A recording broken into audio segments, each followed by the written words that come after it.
Welcome to the Unpunishables, a true crime podcast where we uncover the darkest, most chilling criminal cases in Canada, one local serial killer at a time. Since you've tuned in, we bet you're someone who is into unsettling stories based on true events and unpacking the various actions of serial killers. If we're right, this podcast is the one you won't want to miss a second of. In episode 1, we're bringing you an all-around, immersive, petrifying experience.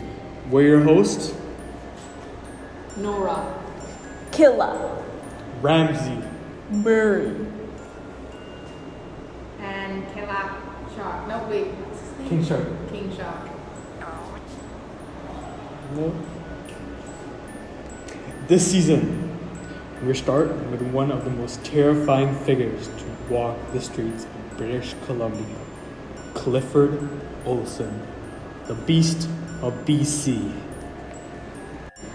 For over a year, Olson held a province in fear, and his name has since become synonymous with terror, manipulation, and an utter lack of remorse. This is not just a story about a serial killer. It's the story of how a man, capable of monstrous cruelty, played a deadly game with the justice system itself, and with the lives of innocent victims. This is episode 1, The Making of a Monster.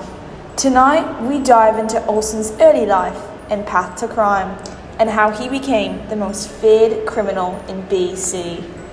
Hello! Hey guys, what's up? Hello. What's up, everyone? Okay, So, welcome to our first episode, official. Yeah. the Unpunishables podcast. On this season, we have a very, very bad man, love to touch kids, certified diddler, Clifford Olson. Right. Yeah, Bit but much in it. Of course, it didn't all start off that way.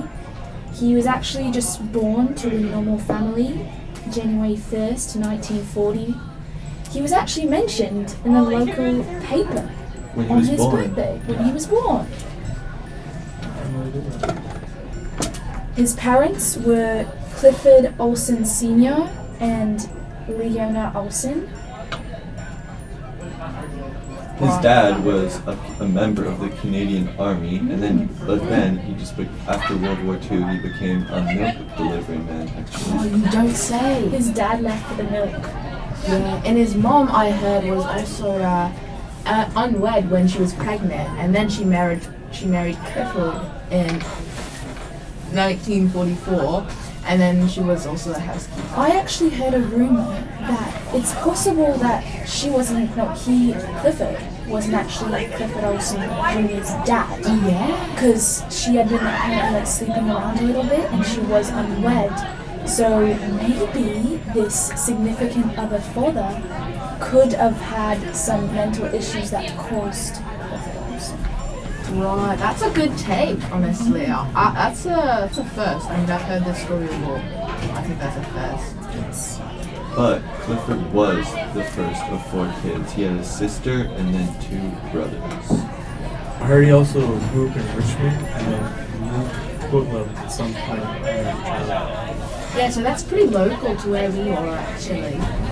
But also, Clifford Olson was also a schoolyard bully, which is Very bad. very bad. One starting. And he also liked killing, abusing, and tormenting animals. For me, when I see kids doing that, I feel like they never turn out good. Right? Yeah, I feel So like unfortunate. in a lot of situations, in like a lot of stories of bad people, they all started about killing animals. Exactly. It's an early sign. I Like feel like Jeff it's the because I feel like they want to get like maybe power or leverage over smaller beings that they're in control. And I think that's a big factor into what Definitely. becomes a strain of that side cases. When researching, I actually found it's kind of crazy how young Clifford was when he started committing crimes. I know. When he was 6, he actually stole $200, which is equivalent, of course, in this day because it was so long ago, Inflation. to $3,000 Goodness. from his uncle. That's awful. With that money, he bought ice cream for all of his friends at school. He got a haircut, which he paid for with a $10 bill. And it's normally like a haircut. Yeah, back then 50 was like cents, 50, right? Yeah, Yeah. super cheap. Everything was super cheap. Yeah, And the yeah. ice cream was probably like 1 cent. So the barber was like, what the hell is this? Like, why is he paying so much money? So then he calls his parents and he's like, hey, come pick him up. Like, he must have done something bad. His mom picks him up, finds out what he did. He stole $200 from his uncle. She just said, don't do it again and don't get caught next time. Oh, so maybe there's a lack of like strict parenting needed to fully like equip Clifford with morals of right and wrong. Like I guess he just didn't like grow up with Yeah, things definitely. like that. Yeah, his mom really like said like you can do bad things, but just don't get caught. That's the lesson. Yeah, so that's kind of encouraging at that point. If I'm being honest, it sounds like she's supportive. Yes. Supportive. Yeah, a little bit. It kind of seems like she just doesn't really care for him. Maybe it was like she just didn't really care what he did. Of course, she had 4 other kids. Right. She has a lot to care for. Maybe also being the oldest, who was most neglected. Yeah, so maybe he was kind of like the black sheep of the family. Didn't have or didn't feel as loved as his siblings. But also, when he was younger, he was always against in fights, getting beat up and stuff. He said to his dad that he wanted to take boxing. That leading him to beat his bullies. A former boxing coach, Tommy Wu, said Olsen was a good boy. He won runner-up in a boxing tournament. He was also named the most sportsman-like boxer. That's Not good. sportsman-like. That's good. That's a good thing. That's a good thing, but it's even rare though- for Clifford. Even though he was very good at boxing, he was still quite small and all his opponents were much taller than him. But Yes. what I find weird is all the heinous deeds he does, like for example when he was 6 stealing $200 or Yes. killing animals. But then people around him viewed him as a good kid. So obviously he was good at kind of masking Definitely that side of a him. sign of psychopathy. Exactly. Being able to trick your Right. victims Manipulate, into thinking exactly. you're a nice person. It's all about manipulation. At the age of 10, actually, he started committing petty crimes like burglary, robbery, and fraud, building his IQ. That's what I think. He was definitely Yeah. building up his Definitely. criminal IQ. He also found out that he liked girls, and he would force them to show him their private parts, Oh, and he was using a knife to convince them. What a creep. that's nasty. You can just tell that's a sign of like pedophilia, maybe. I don't So know. was this when he was younger? Yes, This is when he at was, age like, of 10. Oh no, that's not It's and then eventually he actually started doing it to his little sister and her friends. Isn't that like? Wouldn't you think that's a bit weird? It's definitely sort of incestual, and I think that speaks a lot for his character. I actually heard that his uncle was also did this to him and his cousin. He would pay them a nickel to come get naked, strip naked when they were kids, like 5 years old or 7 years old, and he would come tell them to strip naked and come lay on him, like lay on the uncle, which is extremely Yeah, weird. that's That is awful. very weird. So this whole like pedophilia thing right here that's going on here lately. his whole family. Yeah. Do you think he's doing it because it will happen to him and he's trying to have other people feel the same way? Take revenge, maybe. Or is it just because he's a creep and enjoys it so much? Yeah, or maybe when he was a kid, he like idolized his uncle, and then Right. he saw that his uncle did that to him, so he was like, "Wait, that's what I'm supposed to be doing. That then led him to start doing it, and he was like, wait a second, I like doing it. Yeah, and then once you are able to successfully do it and not get caught, it ups your chances of doing it again because you feel like you're like on top of the world. You can't get Yeah, caught. definitely. On top of like stealing and stuff, he actually ended up working at the racetrack that he stole from. He stole a crap ton of money from this racetrack. I've actually been there. Have you guys ever been to the racetrack at Playland? No, I don't think so. People will get like dressed up, wear their like fancy hats with the Like at the PNE. yeah. I don't believe so. I only remember like a dog show at the PNE. Yeah, no, but there is a racetrack. I actually went recently this year, and it's a really neat experience going there. But apparently he worked there, and while working, this group of young teenagers broke in, and they actually tried to steal from the racetrack. But one of the people who were trying to steal was actually this girl, and he fell for her, even though she was like 4 years younger than him. He's like 16, and she was like 12 or 13. Oh my goodness, that's quite the age gap. He fell for her, and just like a young boy, he had sex with her, and once he did it, he could never stop. Apparently, she kept telling him, stop, like, it's getting a bit too far, but that's all he wanted from her. That's all he ever wanted was sex. So I guess people could say he was very obsessive in nature to be obsessive. Mm-hmm.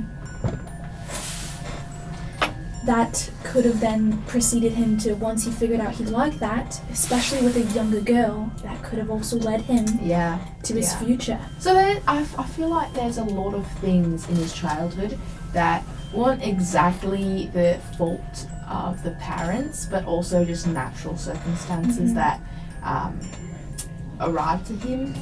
I think that also played a part in him being the insane killer, mass serial killer that he became. Yes. And I think it has elements of both nature and nurture a little bit. Definitely.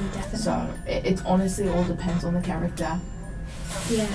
And I feel like having this growth, like from a child to an older age, throughout those years, it was little things. Exactly. Little things that just build up. Like, you're like, okay, that's a bit weird that he killed animals. But some kids need to explore things. Like, you make excuses. No, but other things as well. Like, for example, his parents showed little to no affection towards him. So then maybe he wanted to do anything for attention from them. Like, that would definitely set you in the wrong track. Definitely. And make it, like, more probable for you to have a mental disorder. Yeah. He was also naturally gifted to manipulate others, even at such a young age as well. Especially like at 6, stealing money from your uncle. That's a little crazy. young. That's crazy. $3,000 is actually wild. 6 years old, I don't even like know what $200 was. You know? I don't Yeah, same. I couldn't even imagine stealing. I didn't even know what stealing was. I mean, this was a real one. He shared it with his homies. Yeah. Got them ice cream. But seeing that there's no actual proof of like full abuse, I decided to look up a statistic to see what % of teens that are abused experience like just become young offenders. And it says 72% of people that are abused at a young age become offenders. Whoa. The kids that have been diddled. No, just abused in any way. But Yeah. I say that So it could definitely be- includes being Yeah, diddled. so it could be like I know. molested or Even just raped. like punched in the face. Yeah. 100% like could be diddled, but Yeah. As in diddled, it means Diddy, Sean Combs, who For got the newcomers here, who got caught will for be using touching that. we lots like of to say children. that word in our friend group. Yeah, and having lots of relationships with young kids and having Yeah. parties with his Obviously other nothing to celebrities. laugh at, it's Yeah, not nothing to funny. laugh It's not at. funny. not at all. But we just kind of like to shed light on the situation because it's a very dark topic. Exactly. On top of that, a psychopath. You might be wondering, what does that mean? What does it mean to be a psychopath? And it actually means you have the lack of empathy and remorse, along with traits of boldness, dishabilitation, and egocentrism. Those are some very big words right there. In a basic word, it's like you don't have feeling towards other people, if you don't know what empathy is, it's like if you're like sad or something, I will feel sad for you, but he just doesn't feel that. That's why it's a big sign of psychopaths in animals, because most kids see a dog and they're like, oh my gosh, it's so cute. Yeah, right. Not for him. He thinks, oh, like, I don't Yeah. think anything about it. Maybe Yeah. kill the animal. Wonders like thing that should not be thought of by Yes. children. Would you like to talk? There are many different issues he had. He also, I believe I read somewhere that he was like he had pathological glibness. Oh, what's that? Like, it's kind of like the insincere and like superficial charm used to acquire a victim's like trust, perhaps to coin them, something like that. Yes, So definitely. yeah, people definitely associated that word and words amongst those words with him. Because along with that, I feel like when I hear about Ted Bundy and all these different serial killers, they all have they're all very charming. Everyone always says, Right. oh, he came up to me, he was super nice, That's everything. how they get their victims. I felt trustful with him. Yeah. Also, another thing I heard about Clifford Olson, he had like antisocial pursuit of power. Like that caused him to like harass people and to be alarmed or like be stressed and shit to people like not in the same household. Yeah. You know what I mean? Like people he doesn't trust. I wonder if like this is one of the main reasons he became who he became. Also, I wonder if all the build-up of all the different like issues he had built up to him having this issue. I also You're sounding a bit South African today, but it's all right. Whatever, that's fine. It's fine. Okay. I can't read. Yeah. So control is a big thing, I think, for him. He liked to gain control over a lot of people. And plus, when he found out that he could easily kill and torture things like even animals, Yeah. he was just pursued on. Yeah, and that I think he just really wanted to pursue anyone who clearly, as it says, is not a family member. He was very kind of protective by way of just pursuing them. No, agreed. And plus, lots of people like that, actually, when they're done the actions, it's a feeling of lack of guilt. Like, they're just not, they don't have that empathy sort of component to them. The lack of guilt is an element, and it, just... It's just what? It's just what? Sorry, I'm just getting emotional because my father was, trapped in the Speed Force. So I get you. I know. Sometimes I get these panic attacks. You know what I'm saying? And I can't. I feel you.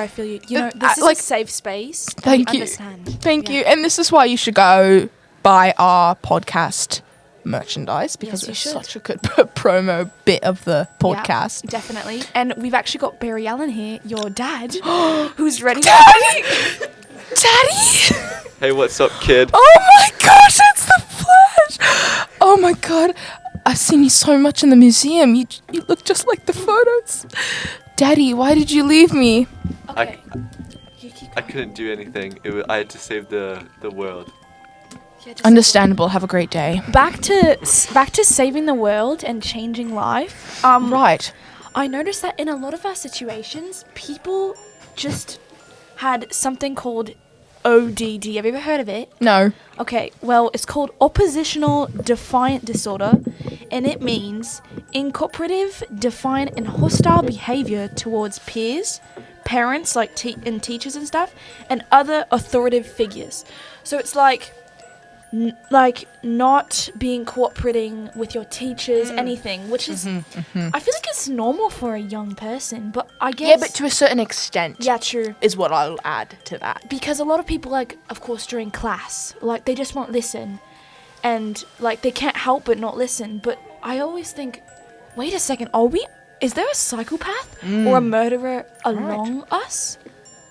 That's a good point of view, honestly. Yeah.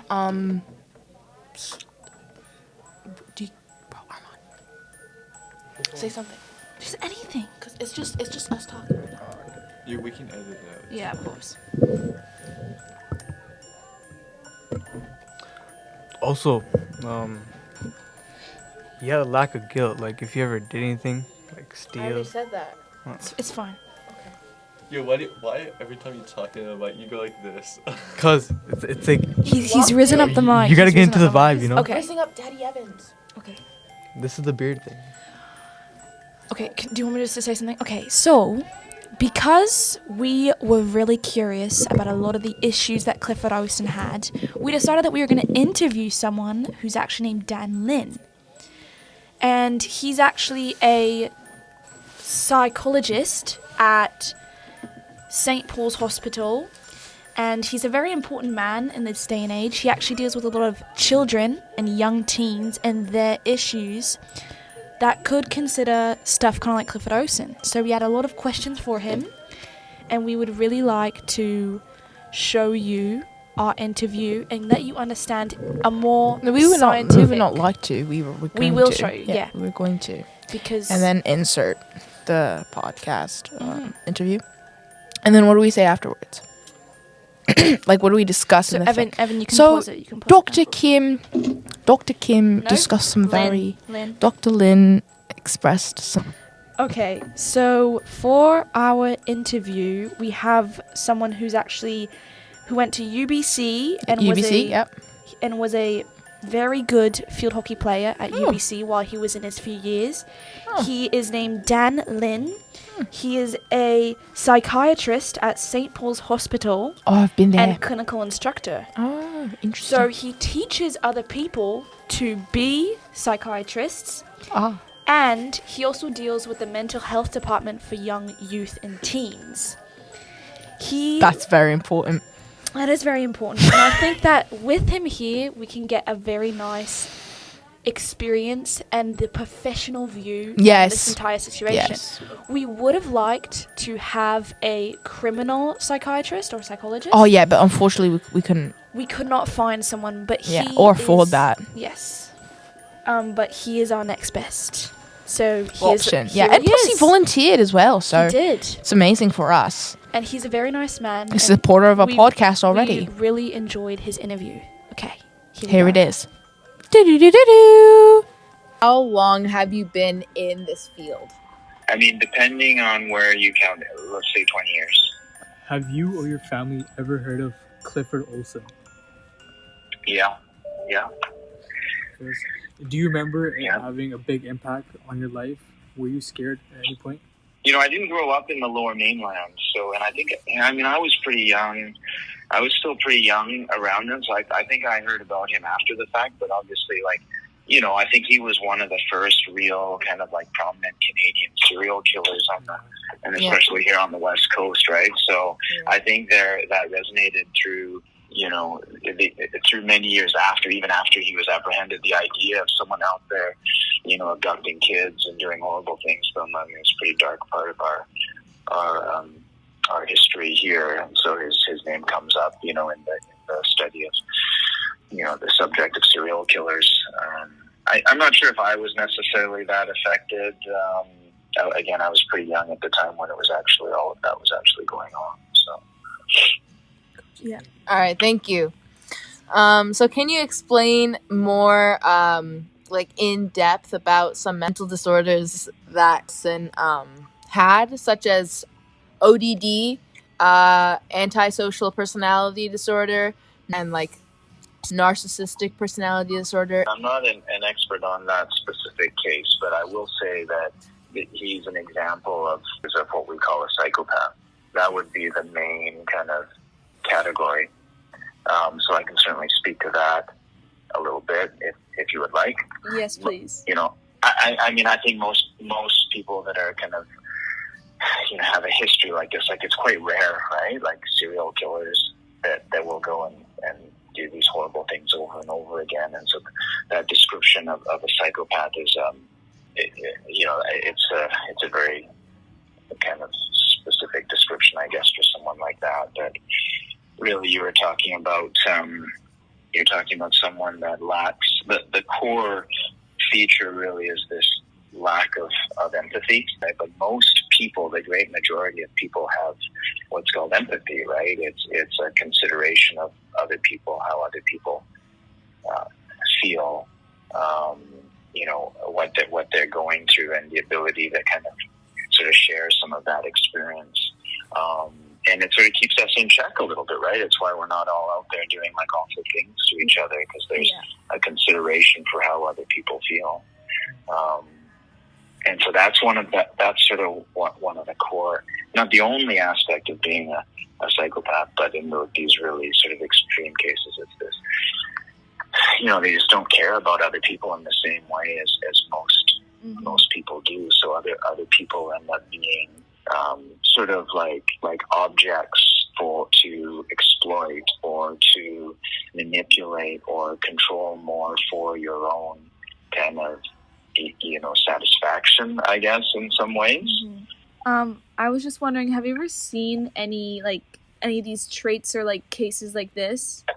I mean, they're quite rare, not to this degree. I mean, and sometimes you don't know, right? Because there's a range of, just like everyone else, there's psychopaths that are like bright and smart, and there's ones that are out there getting caught doing, getting into trouble and doing stupid things. And not everyone who does stupid things or hurts other people, that they're not all psychopaths either. Some of them make bad decisions. Sometimes they get caught up in the moment and they do kind of feel remorse later, and they're like, oh, that was so stupid, I shouldn't have done that.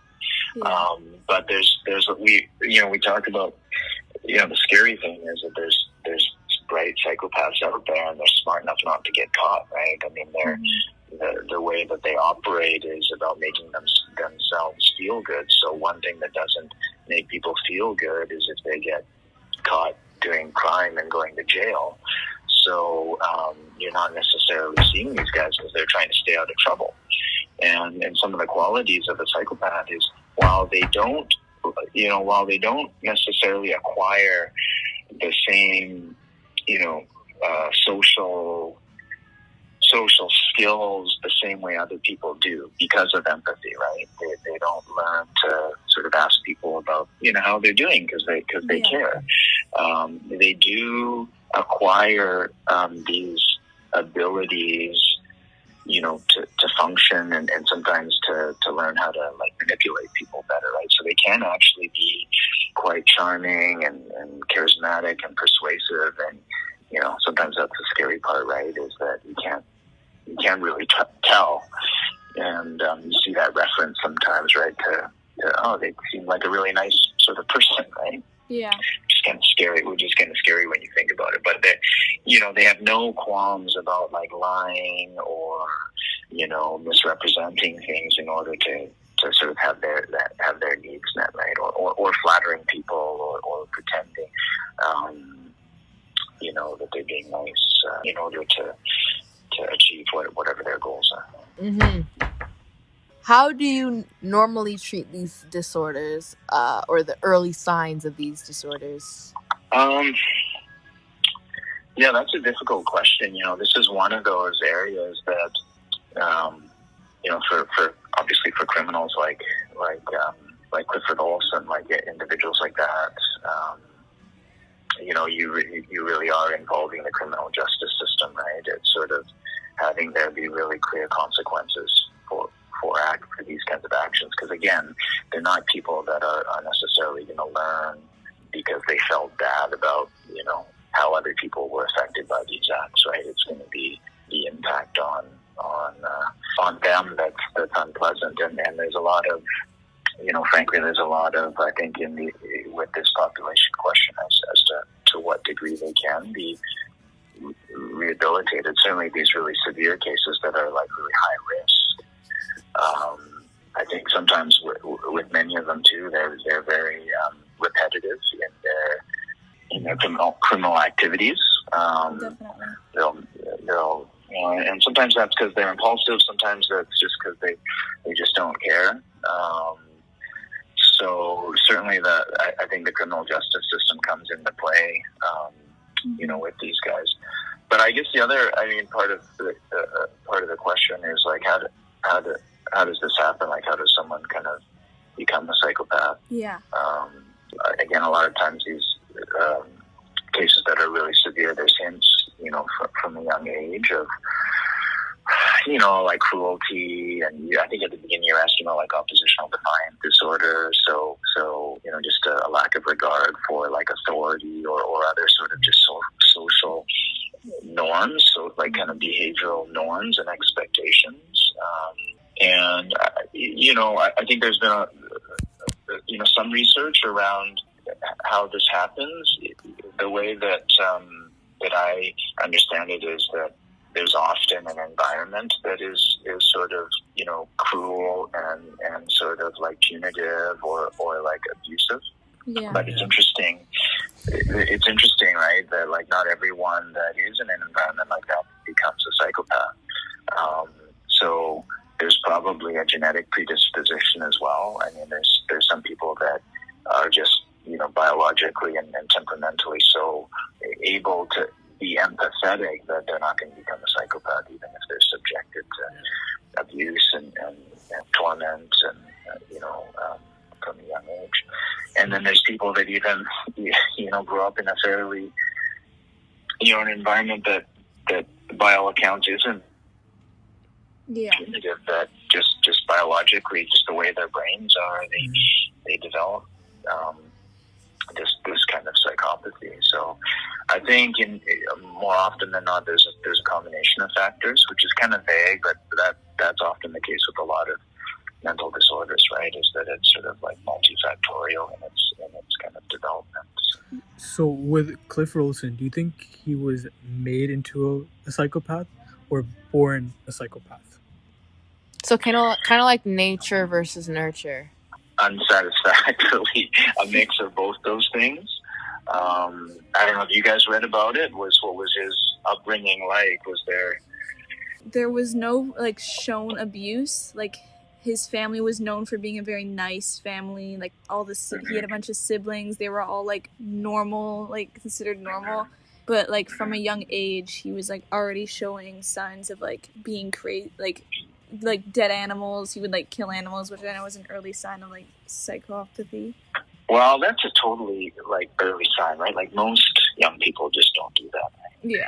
I mean that, and again, that idea of empathy, like most young people, they see an animal, like the first reaction is more one of like, oh, like it's so cute kind of thing, right? Like they wouldn't be like ripping its legs off or that kind of thing. It's kind of awful to think about because most of us have empathy, right? For other, not only other human beings, but other living beings.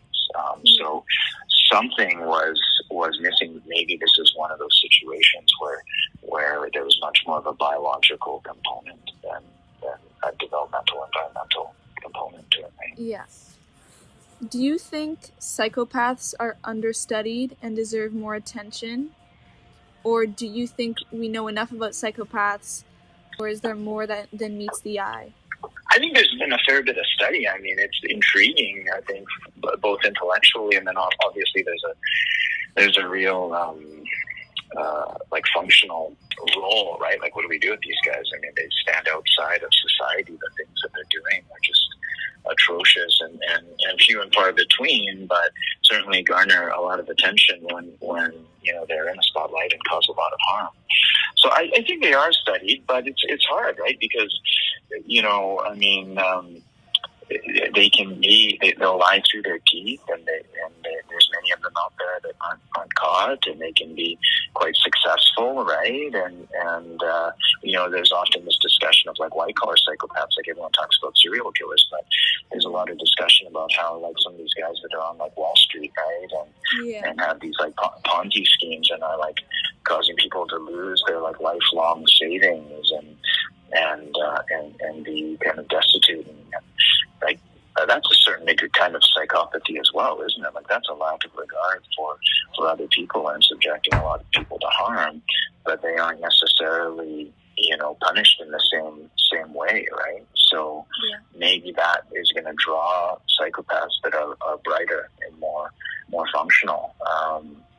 So that's another whole kind of, I guess, interesting part of it. But I think a bright psychopath's going to try pretty hard not to be identified, right? Definitely. if you were asked to evaluate someone like Clifford Olson, what key questions or tests would you consider essential? Yeah, and again, a little bit out of my scope. There's certain, like, you know, the forensic psychiatrists, I think people that study psychopathy, there are certain scales. Like Bob Hare I think it's Bob Hare. He was a psychologist when I was doing my undergrad. Who was a local guy. It's interesting, a local guy, professor of psychology, who like internationally regarded as an expert in psychopathy. Which is a little bit of a local connection there. I think he developed a scale, right? Like the TSLR or something like that. I don't even know it super well. I mean, I think forensic psychiatrists often, you know, when there's a major crime, a violent crime or something like this, one of the roles of the forensic psychiatrist is to do an assessment, you know, to see if there's other psychiatric conditions, because sometimes people will do, like, some of these cases where they're not necessarily psychopaths.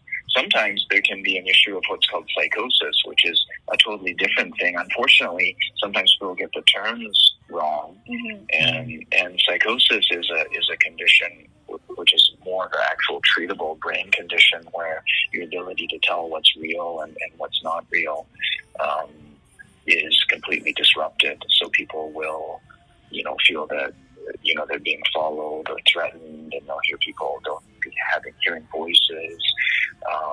Sometimes they can be quite confused, and in the context of that confusion, sometimes can be misguided and be involved in crimes. That's not the same thing as psychopathy. Psychosis is quite a different thing.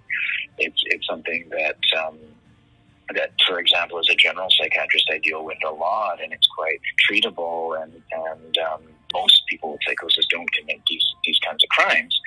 But sometimes, you know, that it'll be in media, there'll be a crime like this, and someone will have an untreated psychotic illness.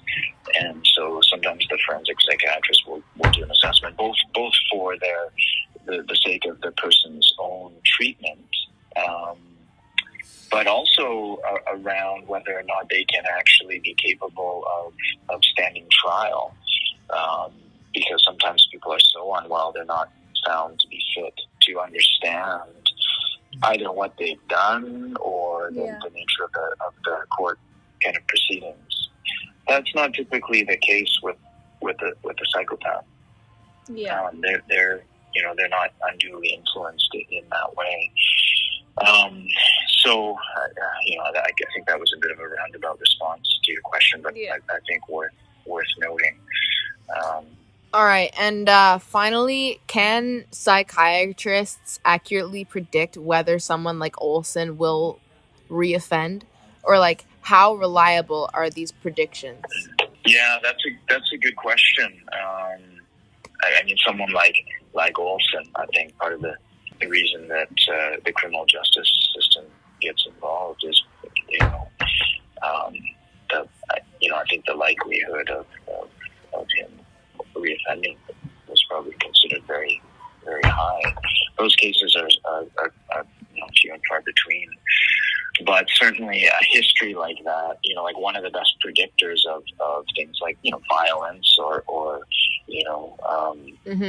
our past, if you've done something like that in the past, then your risk is high to continue doing it. Now, with that said, in the situation that I mentioned before, I mean, I know of cases of individuals that have been, had psychosis, for example, and under, while in that confused state, have committed crimes, and then get treatment, and when they come out of it and are clear-headed, are like really remorseful, right, about what they've done, and their risk is much lower than someone with psychopathy who doesn't care about other people. Like, a lot of times they're just going to do it and do it better. So in so much as like not get caught, right? And that's often the concern with traditional therapy with a psychopath, right? Is that they'll play along. They're just learning from therapy how to better manipulate people. Yeah.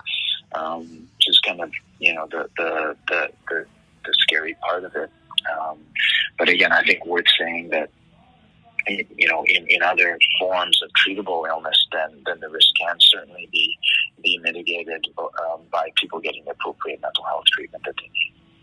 Yeah. Yeah, no, agreed. So, thank you so much for taking the time to take this interview with us. This really helped us push forward on our podcast with the research we were doing.